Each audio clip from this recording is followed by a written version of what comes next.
Hello, I'm Bree Wild, and this is Marquee Memories. Here we sit down with your favorite artists to talk about their top 3 concert memories attended as fans. Today's guest is the lead singer of an influential band that first hit the punk scene in 1999.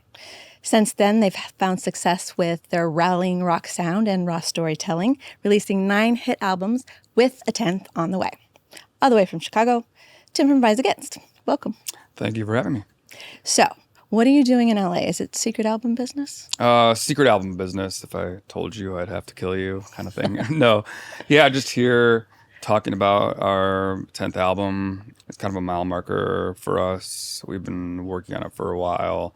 And so we're excited to finally get it out to people. Nice. Mm-hmm. Let's go right into your first memory. A good one. Nirvana, Aragon Ballroom, Chicago, 1993. Yeah. All right, set the scene for us. Okay, so I think it was the fall of 93, which would have been my freshman year of high school. Nirvana had already broken with Nevermind in like 91. And so they had been working on In Utero. They actually recorded it in Chicago with Steve Albini. Though that was unbeknownst to me as like a 14-year-old kid. I didn't know that Nirvana was there in my city. Information you gathered later. Yeah, later, yeah. Without the internet and everything else, maybe we could have figured it out back then. But it was Nirvana.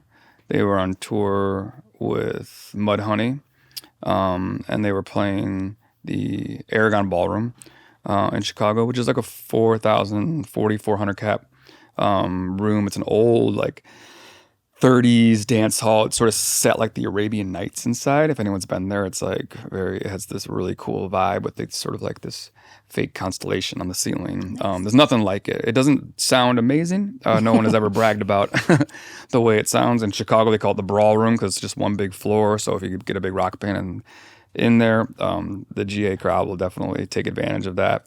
And if I remember correctly, a band called The Wipers were supposed to open the show, and something happened where they did not. And so it was a surprise to me and to many people when Jawbreaker ended up opening the show, which like I think they only did like a week of that tour, I want to say. And it's not that documented because they were such a last minute addition that it won't be like on a poster, or anything like that. And so I was super excited and surprised to see Jawbreaker because I was also getting into that band as well. And it was a pretty incredible night. They played 2 nights in Chicago that weekend. I think I went to the first night, and as you can imagine, it was just like a mind-blowing show for sure.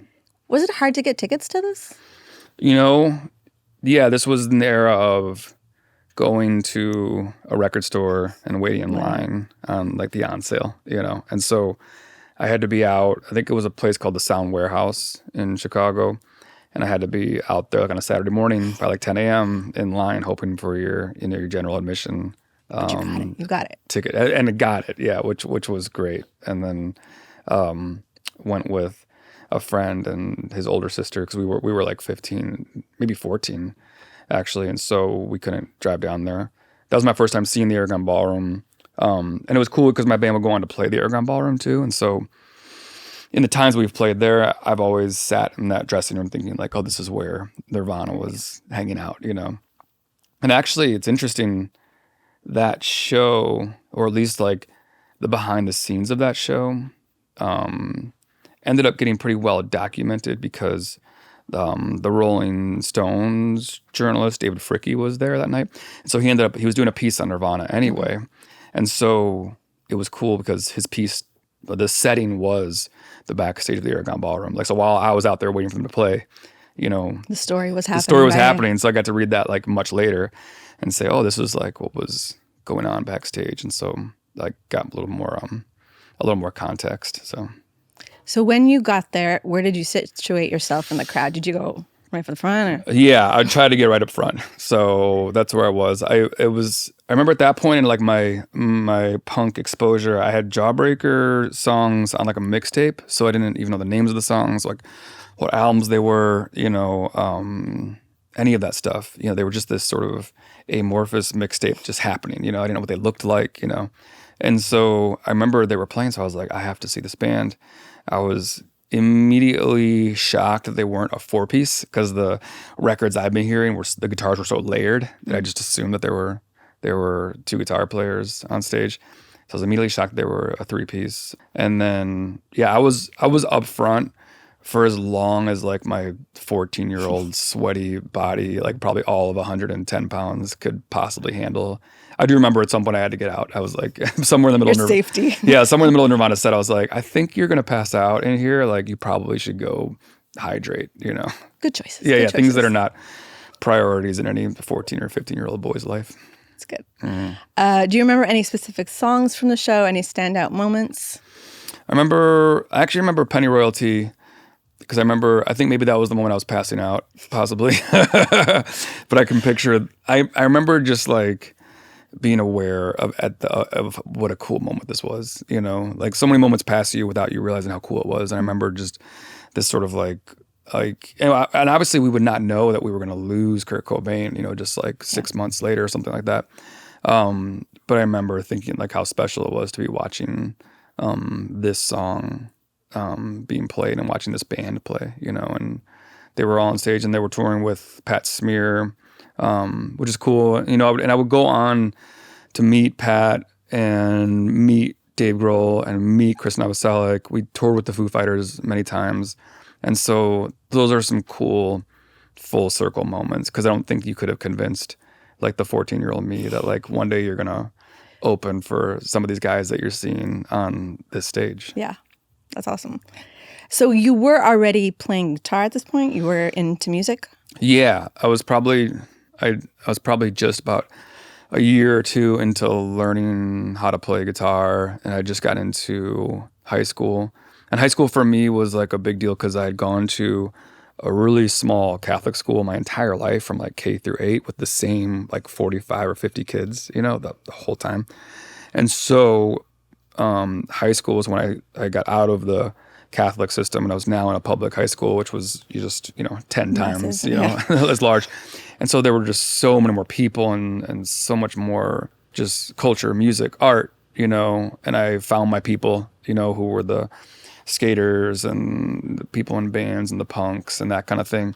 And so that's what I was doing when I got back home from like those shows, is like picking up my guitar and like just being inspired by the music on the stage, and then going to school the next day and trying to find the other freaks in my high school who might start a band with me, and that's kind of what I did all through high school, is just played music with friends and started a band. Nice. Do you remember when you became a fan of Nirvana? Like, what was the intro to Nirvana?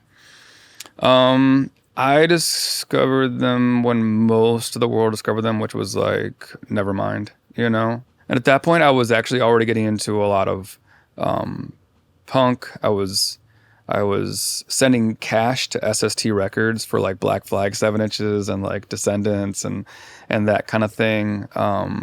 Sub Pop was on my radar, and I was, even at that young age, I was already sort of indoctrinated by the punk scene to be skeptical of anything you heard on the radio or MTV.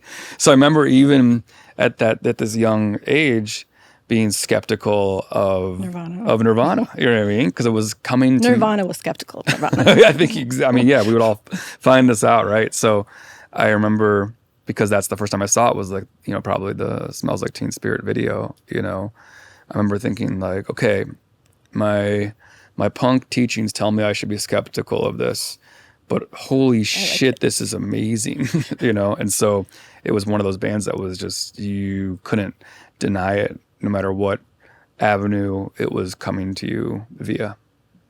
Would you say you were a bigger fan once you left that show? Yeah, absolutely. I love that record, and then watching, just the ferociousness of that band live. And it also being one of the first shows I'd ever gone to, just period. It sort of immediately like bonded me to this whole, concert show culture, where I was like, I loved every minute. I loved the sights, the sounds, the people, the camaraderie. I loved the aggression of it, that we were all just in this pit together, Yeah, what was the Nirvana pit like? Was it I remember it was kids bigger than me. I was like 2 heads shorter than most of them in there because I was, I remember just being covered in sweat and just in over my head, literally, and it was physical, but it was also, I don't remember it being like out of hand. You know what I mean? I remember it being people being pretty cool. And that was sort of, I think I was learning like the etiquettes or the etiquette of what you do at a show and how you pick people up, if they fall down. How to go hydrate when you feel like yeah, which is something I wasn't doing, but yeah. Yeah. Yeah. Awesome. And then what did you feel like the first time Rise Against played a show at that place? Oh, it was so cool because Aragon was a spot that not only did I see Nirvana, but I would go on to see like Rage Against the Machine play there, or like Rollins Band and Helmet play there. A lot of like mid '90s like concerts that I saw, KMFDM, a lot of stuff like happened at the Aragon Ballroom, so it became like a very like home base for me. And so when Rise played there, that was like, it was so cool. You'd already been to so many shows there, so being on stage was amazing. Just to like there's something different about what you do in your hometown. You know what I mean? It's different hearing your song on the radio in your hometown on the station that you grew up listening to than it is even on a station 10 times bigger and somewhere else. And it's something different about playing at a place like the Aragon Ballroom than it will be playing for 5 times the amount of kids in a different city, because that venue, it's sort of like, you can't help but have a few moments that night where you're like, holy crap, like, or seeing somebody in the crowd, you know what I mean? Or like, that was me, you know what I mean? Like, yeah. And how did I end up on this stage, And it was cool because Aragon specifically, as long as we're talking about Aragon, during COVID and shutdowns, venues obviously were the first to go and the last to come back. Aragon wanted to do a concert, like broadcast, like a live stream kind of thing, and they were picking venues. I think somebody's picking venues around. It was neat. It was the Independent Venue Association, and they were picking venues around the country and then picking bands. And Aragon picked us to play. So you got to represent. So it was so like humbling to be like, this is amazing. Like you guys that were doing this, and that you picked our band to be like the representatives of like the Aragon Ballroom to do this, and it was really special. And just to go one step further, our drummer Brandon, his grandparents played in like jazz bands and dance bands like in like the 30s and 40s. When it first opened? Yeah. So he has like pictures of like their band like playing inside the Aragon Ballroom, which That's like cool. I grew up with like my grandma telling me stories about her going dancing there like when she was young. And so there's like kind of nothing like it. You know what I mean? Like if you saw a picture from the Aragon, like you would know it was the Aragon, especially in a world where venues start to look more and more the same sometimes, and so the ones that have more character, stand out. So this place has like, it's got character for sure. That's awesome. Okay, so let's go to Rancid at the Vic, Chicago in 95. Yeah, this wasn't one of my first shows, but it was a memorable one in terms of like, I would eventually go on to become a frontman of a band, a singer of a band. And so I feel like I was learning a little bit at every show subconsciously. And I went to see Rancid and the Lunatics at the Vic Theater in Chicago, which incidentally, the band 88 Fingers Louie would open, which is my bass player Joe's first band that we play in now. I missed 88 that night, but I got there in time to see the Lunatics, who are a female-fronted punk band, for those of you who don't know.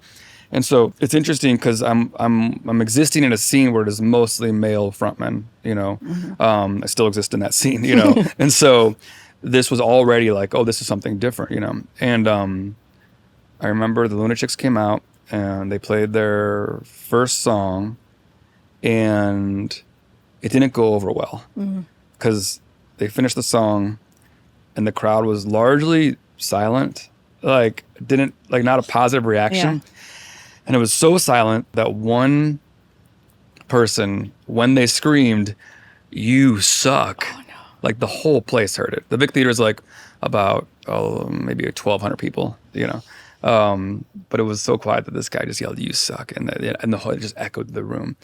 and the singer, and I don't know her name, but like she sort of like was like, "I'm sorry, I couldn't hear you," and he said it again, and she goes, "Sir, if you have something to say, you have to say it louder," and he's saying it over and over, and the crowd's kind of laughing, and she's like, "You know what, sir? Here, come to the front, just say it into this microphone here, please, so everyone can hear what you're saying." And he makes his way to the front, like chest puffed, like, "Here we go," you know. And everyone splits the seat to let him through. Gets to the very front. There's like no barricade. She has the microphone, and he goes, "You," and she whips him across the face with the microphone as hard as she can. Damn. And as you can imagine, the mic is attached to a PA. So That's a unique sound. the noise it makes was like so satisfying, you know, just like, oh, that guy got what was coming to him. And then from that moment on, the crowd loved everything the Lunatics did. She earned it. She just like set the tone for the night, you know, in this like really cool, yeah, exactly. It was really cool, like way, and it sort of, you know, but there was a lesson there too. Like, not every crowd's gonna love you, you know what I mean, and you have different ways to react to confrontations, you know what I mean. And she won the crowd that night. That was kind of incredible. And that was just the opening band. And that was just the show. opening band. Exactly. Yeah. So Rancid. So this was it your first time seeing Rancid? Yeah, I think it would have been my first time seeing Rancid, actually. And when did you become a fan of, or when or how did you become a fan of Rancid? I guess probably on the Let's Go record. This was like bringing like East Bay punk to the masses, you know, which was cool. And they had amazing songs. And this is a band that, you know, Rise Against would eventually go on to like tour with and like hang out with. So that was like a cool moment too, just like a full circle. Like these guys were and are heroes of ours. So we toured Japan with them. We've toured Warped Tour, the States, you know, Canada. So it was one of those cool moments for sure. Yeah, Rancid was always like a Warped Tour staple, like somebody you always see on the lineup. But like, yes, of course they're going to be there. Totally. And just killer songwriters and just the real deal. Like this is a band that sings about like friendship and unity and that kind of thing. And like from what I witnessed like firsthand, it is that, you know what I mean? These are like four guys who love each other, you know? And so what they are on stage is what they are backstage too. So at that point, were you in a band yet? When I saw that show? Yeah, I was playing in a band called Baxter with my friend Neil Hennessy, who people might know as the drummer of Lawrence Arms, but also plays drums in Sparta, and he's a jack of all trades and sort of a Swiss Army man in terms of like playing in different bands. And him and I were just, you know, feeling around in the dark, like starting to figure out what it is to do a band and make music together. And we would do that all through high school. And it was a lot of fun because we got to open up for a lot of our favorite bands at the time, and also bands that I would go on to meet later in life, and they'll go on to open up for Rise Against. And it was cool because I could be like, you know, like Baxter opened up for Hot Water Music at the Fireside Bowl in Chicago, you know, which was a big deal to us. And then years later, you know, we were like Rise Against would tour with Hot Water Music, you know what I mean? Nice, and I could like remind the guys like, hey, like I was like this kid in your front row, and then I was this kid in, you know, opening up for your band in a 300 cap bowling alley in Chicago, you know. Yeah. So those full circle moments it's really cool. It's kind of the coolest part about doing this. If you could take anything from, or if you did take anything from from Rancid as performers, like what did you take from that? What were you studying? Oh, songwriting. That's like how important it is to have a great song. Like it all starts there. Rancid has everything. They have the style, they have the attitude, but really, like those are just really like timeless songs. I feel like Rancid also like can't be replicated. Like a lot of bands tried to, but like totally didn't make it. Totally, you know? And because it's, you know, you have like these three frontmen too. You know what I mean? So like that combination alone is like impossible to replicate. Yeah. And lastly, Fugazi in Chicago at a roller rink. At a roller rink in '96. Yeah. So Fugazi was a band from Washington D.C. You know, they're kind of my like desert island band, you know. They're the band that I discovered earliest and stayed with me the longest, probably, and was very influenced by them. and not just who they are as a band, but how they conducted what they do. People who know Fugazi know that they had a lot of rules about how they would treat this artistic endeavor, how they would release their own records, and how they would tour.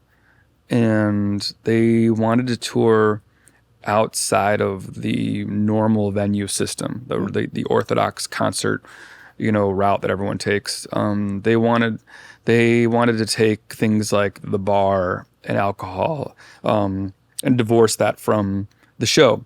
And so, as you can imagine, that's really hard to do, even back then in the 90s, because there's already a pretty well-worn groove for touring, and these are the clubs you play, these are the places you go, places like Aragon Ballroom.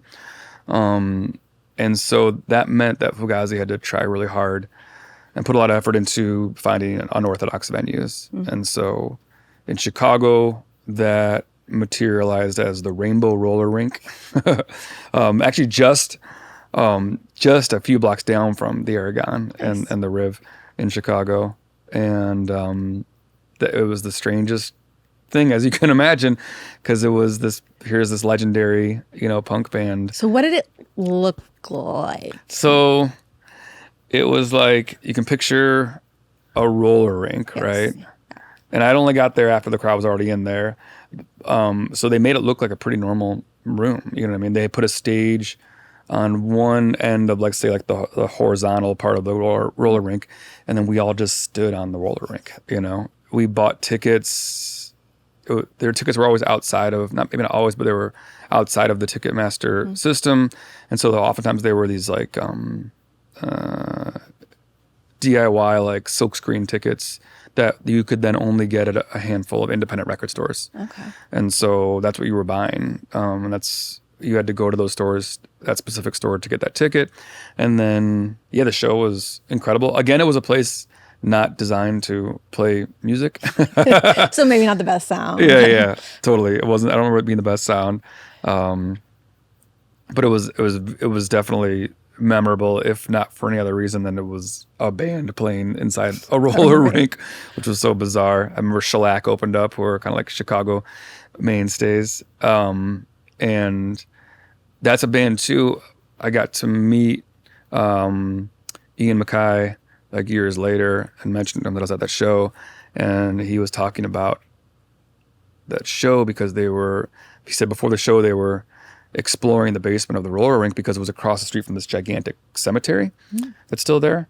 And he said that there were secret tunnels from under the roller rink into the cemetery from Prohibition era tunnels that would then smuggle alcohol into the roller rink via like this cemetery. And so they were down there looking for all these like tunnels and that kind of thing. The roller rink is sadly not there anymore. I think it's a bunch of condos. I think they're actually called like the Rainbow something condos or whatever. Nice. So that's a little nod to it. So, nice. Yeah. Where were you in the crowd for this one? Were you? I was right up front. Not right up front, but I was definitely in the mix of it all. Nice. For sure. Yeah. Any other standout moments from the show? Almost passing out? Any song moments? I do remember a bunch of my friends and I went there, and we had a blast. And then I remember it was like a week or two later, we were like, we should go back there and go roller skating. And just see what it's like. Yeah, like just go see what it's like. I remember we went back there, and it was like maybe 5 of us, and one of my friends could not skate at all. Just finding that out. Totally, yeah. And I remember walking in, and we were the only white kids in the whole place roller skating too. And we got a little indication like, oh, this is this place when it's not a Fugazi show, And then I remember my friend just trying to skate all over the floor, and at some point someone over the PA was like addressing my friend like, please clear the floor. If you can't skate. You need one of those little wiggly Yeah, exactly. Yeah, totally. Oh man. What did you take away from that show? Because I know your band has, certain values and stuff like that, and that maybe you took from Fugazi. Yeah, I think Fugazi, they saw their art as a form of resistance, or at least I saw their art as a form of resistance. It was music that was designed to do more than just sell tickets and sell T-shirts. In fact, they didn't sell T-shirts, and they had played $5 shows. It really put a lot of emphasis on the art and less on like the commerce of art. And then the songs were very brave in the sense that they would talk about issues of gender equality, talk about racial inequality, talk about the environment, talk about war, talk about conglomerations of corporations, you know what I mean? Like, they were really, their music was like a weapon, you know what I mean? And it was very, I don't know, animated and aggressive and inspiring, but also done in this really cool artistic way. And none of the songs sounded like each other, and they were so intense on stage, and they didn't have set lists, and they were just like, I don't know. It's something that there never has been something like that before, and maybe there will never be something like that ever again. And so all that stuff blew me away, you know what I mean? And I was very inspired by all of it. And what I also liked about Fugazi, and not even just Fugazi, but also like Minor Threat and all the DC bands, is that they also, I feel like they had no reverence for any sort of like fandom or worship culture. You know what I mean? So like here I am talking about this band that like I love, you know what I mean? Every bit of, but I also love them and know them enough to know that they would look at someone like me and go, don't copy us. Like, do your own thing, like, don't go down this exact road, and don't put us on a pedestal because you can do this, And I thought those lessons were important. So obviously the Roller Rink was a very memorable show. Did you see Fugazi any time after that? I did, yeah. So they would play the Congress Theater in Chicago. I think multiple times, I want to say. Another venue not designed well for music, unfortunately. Did you ever see them in a venue designed well? No, I didn't. Maybe that wasn't their thing. A lot of venues just, especially all just punk venues, you know what I mean? Not all of them are like designed for music. You get lucky sometimes. But yeah, I would see Fugazi later on at the Congress. And then Rise Against would play Congress, when it was around, so as well. Did Rise Against ever play with Fugazi? No, definitely Rise not. Against cover Fugazi? Actually, like behind the scenes plenty, and then I think we did the song Bed for the Scraping. We did that at some point, I remember, because we were all really into that song at some point. But I feel like covering Fugazi, like it's like you gotta know what you're doing. You gotta have a lot of respect for it. Yeah. Have your paths crossed since? This was cool actually. Rise Against opened for the band Bad Religion early on in our career, probably like 2004. And then maybe just like 4 years later, we had Bad Religion open for us, which was like cool. And like they were really cool about it, And on that tour, we rode through Washington, D.C., and people might know that Brian Baker, the guitar player of Bad Religion, comes from the DC hardcore scene and played in Minor Threat. So, and Minor Threat was Ian Mackay's band before Fugazi. And so we got to DC, and Brian was like, do you guys want to come like to the Discord house and meet Ian, And so for any punk kid, this was like, I don't know, kind of a mecca, like we grew up, seeing pictures of the Discord house, and I grew up with Minor Threat records. Minor Threat's a really important band to me. And so we jumped at the opportunity to crawl into Brian's Subaru. I remember there was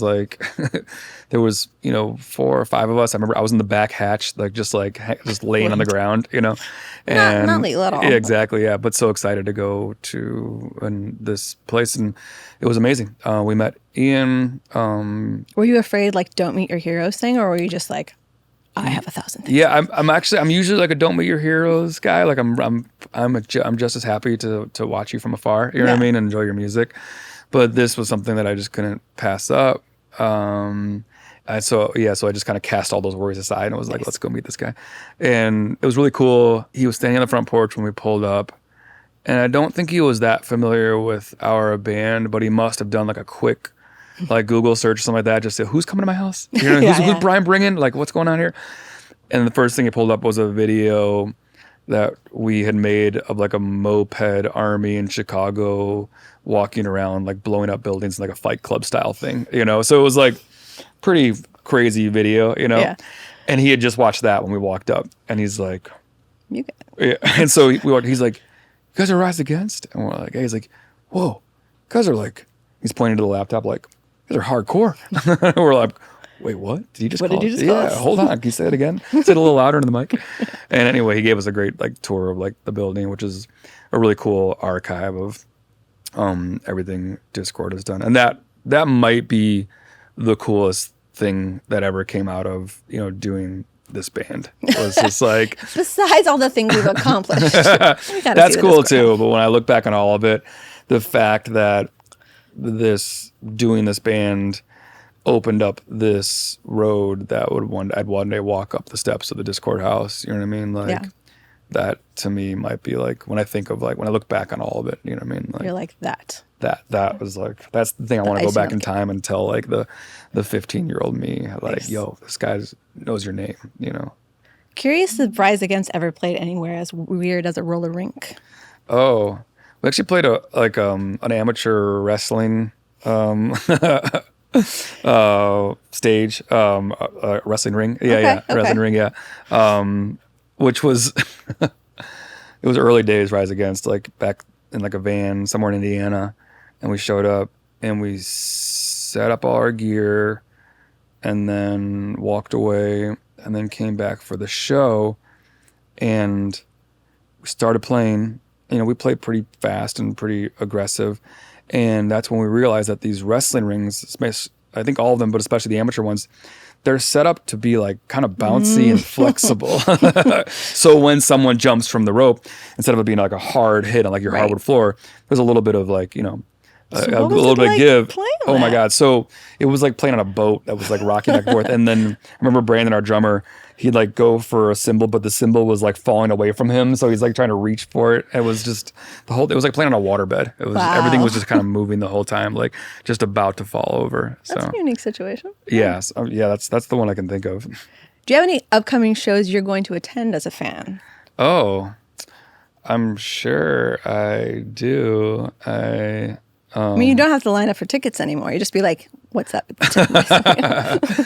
I love going to shows. I just saw Poison the Well and Glassjaw in Chicago just like a week ago. I saw Nine Inch Nails is back on tour. I really want to see that, you know. I love seeing my friends' bands play. So yeah, if I'm home, like I love seeing live music. I take something away from every live show I see, whether I'm taking like my daughters to see like Dua Lipa, you know what I mean? Or whether I'm going to like a metal show or whether I'm just going to see like a friend's band, you know what I mean? That like I'm there to support him, but I'm maybe not even that into the music.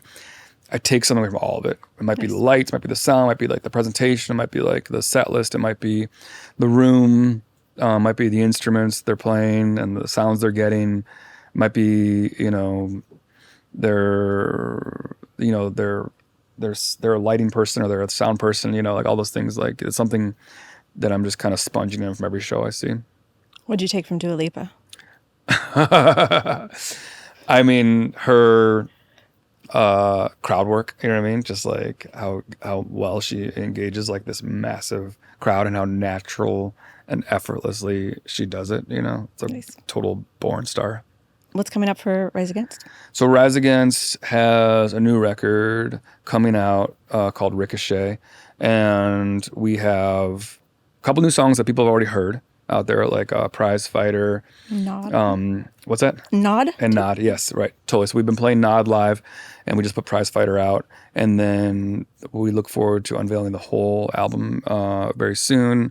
And we will be doing that slowly, and then we're touring a lot this summer. So we go to Europe, for festival season, and then we do the Warped Tour Long Beach, some festivals in Canada, and we just wrapped leg number 1 of a tour with Papa Roach. Nice. And we resume with them in September to do leg number 2, which will be some Midwest and some East Coast. Is that a good fan crossover for you guys?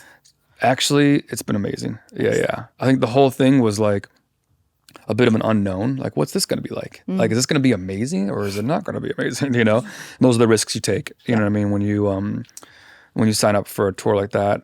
And I got to tell you, honestly, like, it was one of my favorite tours I think we've ever done. It was, I mean, the shows were great. So that was a relief and exciting that, like, I feel like we had our fans there well represented, but I feel like we were playing for new fans who didn't know who we were, or maybe had heard a song or two, but like, you know, hadn't made up their mind about us. Yeah. So that side went really well, but backstage, like, these guys are just the nicest guys you'll ever meet, you know, and we're out there with Under Oath as well, which we've known from like back in the day from Warped Tour, also the nicest dudes. It was just some of the best, like, just like behind the scenes vibes, and those vibes, like, they carry on to the stage. You know what I mean? Like, if no one's having a good time backstage, you know what I mean? Like, you can, it leaks into the live show and the experience, because everyone just wants to go home at that point. Like, just get me out of here, you know? And I don't like my job. Exactly, yeah. Like, get me off this tour. If everyone's having a good time, everyone's cool. Everyone's like cheering each other on. Like watching Under Oath play every night makes you work harder. Watching Papa Roach play every night, you know, makes you want to work harder. And then the crowds are so supportive too. So I'm looking forward to leg 2. People should definitely come out to the show. What are you expecting from Warped Tour? Warped Tour's comeback to Long Beach. Yes. I mean, it's interesting because Warped Tour it conjures up so many feelings for me. We did a lot of them, you know. But Warped Tour, it's like what it was is going to be so much different than this thing, you know, which is great. It's amazing, and I think it'll be cool to like have this sort of the culture that Warped Tour created, which I think a lot of festivals have borrowed from anyway. To have it be able to celebrate its own thing, but it'll be nothing like it was what we were doing in parking lots. You're not trying to meet basic needs in 110-degree weather. Yes, probably. You're trying to feed yourself and find a toilet and find a shower. Play a half-hour set at 11:30 in the morning on a pier in San Francisco, and doors are at noon. You know what I mean? Just like there are things like that where like that's the Warped Tour was amazing because it was an all hands on deck thing. You know what I mean? Like you couldn't sit anything out. You know, like it was a sheer miracle that those shows happened every single day. So this will not be replicated, but it will be. Yeah. I will see you there. Excellent. Yeah. Thank you so much for coming today. Oh, yeah, my pleasure. Yeah. It was fun talking to you. Yes, you too.